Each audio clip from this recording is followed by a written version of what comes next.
ප්‍රාග්ධන සංක්‍රාමය වෙන් කරගන්නේ. හිතන්න මෙහෙම. ඔන්න අපිට නැත්නම් පෞද්ගලික අංශයට හම්බෙන සංක්‍රාම ජංගම ප්‍රාග්ධන කියලා අපි බෙදන්නේ. රාජ්‍යාංශයට හම්බෙන සංක්‍රාම ජංගම සංක්‍රාම සහ ප්‍රාග්ධන සංක්‍රාම කියලා අපි කොටස් දෙකකට බෙදනවා. ඒ බෙදන්නේ මෙන්න මෙහෙම. හිතන්න අපිට පිටරටින් ඔන්න ඇමරිකාවෙන් අපිට සල්ලි දෙනවා. හරි ඇමරිකාවෙන් හරි කොහෙන් හරි අපිට චීනෙන් කියනවා. චීනෙන් අපිට සල්ලි දෙනවා.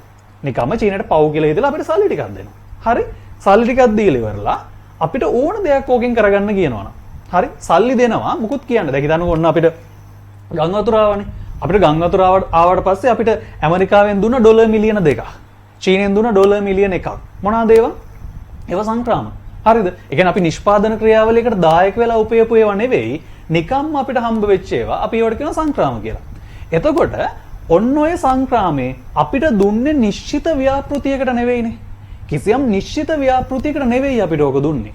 අන්න නිශ්චිත ව්‍යාපෘතියකට නෙවෙයි නම් දුන්නේ. අපි ඒ වගේව සලකන්නේ ජංගම සංක්‍රාම විදියට. ඒ කියන්නේ සල්ලි හම්බුණා කිසියම් නිශ්චිත ව්‍යාපෘතියක් නැහැ. හරිද? එතකොට ඒවට අපි කියනවා ජංගම සංක්‍රාම කියලා. එතකොට ප්‍රාග්ධන සංක්‍රාමයක් වෙන්නේ හිතන්නකෝ ඇමරිකාවෙන් චීනෙන් කියලා හිතන්න. චීනෙන් අපිට කතා කරලා එන්න කියලා. හරි අපිට කියන ඔයාලට නෙළුම් කුල්ලක් නැහැ නේද? එකයි නේද තියෙන නෙළුම් කුල්ලෝ. ආවලා තව නෙළුම් කුල්ලක් හදාගන්න කියලා එකට අපිට දෙනවා ඩොලර් මිලියන යම්කිසි ප්‍රමාණයක් දෙනවා. මොකක්ද? එන්න කියලා මොකද්ද කරන්නේ? අන්න නෙළුම් කුළුණක් හදාගන්න තමයි දැන් සල්ලි දෙන්නේ. ඒකත් අපිට දුන්නේ නිකන් නිෂ්පාදන ක්‍රියාවලට දායක වෙලා නිසා නෙවෙයි. ඒක එහෙම දායක වෙලා නෙවෙයි. අපිට නිකම්ම හම්බ වෙච්ච එකක්. ඒ නිසා ඒක සංක්‍රාම ආදායම. හරිද? හැබැයි එයාලා අපිට මතක ඇතුම් කිව්වා මොකක්ද? ඔයාලා මේකෙන් හදාගන්න ඕනි නෙළුම් කුළුණක්. ඒ කියන්නේ ඔයාලට නෙළුම් කුළුණක් හදාගන්න තමයි අපි මේක නිකන් දෙන්නේ.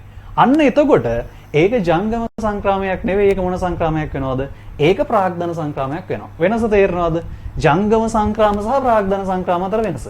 කිසියම් සංක්‍රාමයක් ලැබෙනවා අනේවාසිකයෙන් ලැබෙනවා නිශ්චිත ව්‍යාපෘතියක් නැහැ. එතකොට ඒක ජංගම සංක්‍රාමයක්. ලැබෙනවා නිශ්චිත ව්‍යාපෘතියකුත් එක්ක. එතකොට ඒක ප්‍රාග්ධන සංක්‍රාමයක්. හැබැයි පටල ගන්න එපා.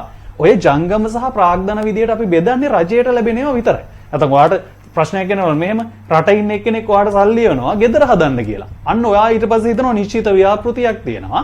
එහෙනම් මේක ප්‍රාග්ධන සංක්‍රාමයක් කියලා නෑ.